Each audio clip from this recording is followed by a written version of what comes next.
Kuak motif pelaku tusuk Kadek Parwata, tikaman tembus paru-paru.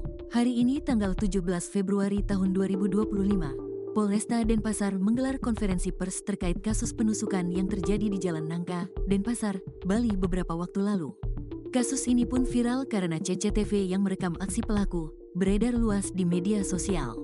Pelaku berhasil diamankan tim Polresta Denpasar, tepatnya di Pelabuhan Tanjung Perak, Surabaya saat ingin kabur ke Kalimantan. Namun karena akan kabur, pelaku pun dikenai timah panas oleh pihak kepolisian. Kapolresta Denpasar, Kombes Pol Muhammad Iqbal Simatupang merinci motif pelaku melakukan tindakan keji ini.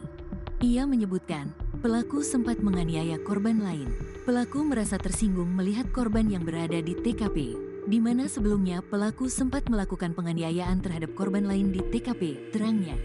Pelaku mengira korban adalah teman dari orang yang sebelumnya pelaku pukul di TKP, tambahnya. Mirisnya, tindakan pelaku atas penganiayaan orang korban pertama hanya karena serempetan motor di jalan. Kapolres menambahkan, pelaku juga menggunakan sabu sebelum kejadian. Jadi hasilnya, pelaku pengguna sabu, ujarnya. Terkait luka tusukan yang menewaskan Kadek Parwata, disebutkan terdapat 3 luka tikaman. Dari hasil autopsi, luka tusukan yang membuat korban tewas yaitu sampai mengenai paru-paru bagian bawah. Tangis haru mengiringi pemakaman Kadek Parwata, 31, di Setra Desa Adat Angantelu, Karangasem, Bali, Minggu, tanggal 16 Februari tahun 2025. Meninggalnya Kadek Parwata tidak hanya meninggalkan duka bagi keluarga, tapi juga teman-temannya. Di mata teman-temannya, Kadek Parwata dikenal sosok yang loyal dan sangat bertanggung jawab.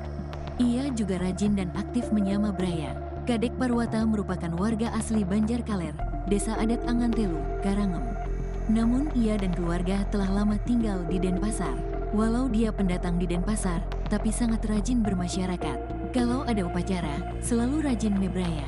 Pekerjaan sampai selesai dibantu sama dia, ungkap teman dari Kadek Parwata, Ketut Ardika saat hadir di upacara pemakaman Kadek Parwata, Minggu, tanggal 16 Februari tahun 2025.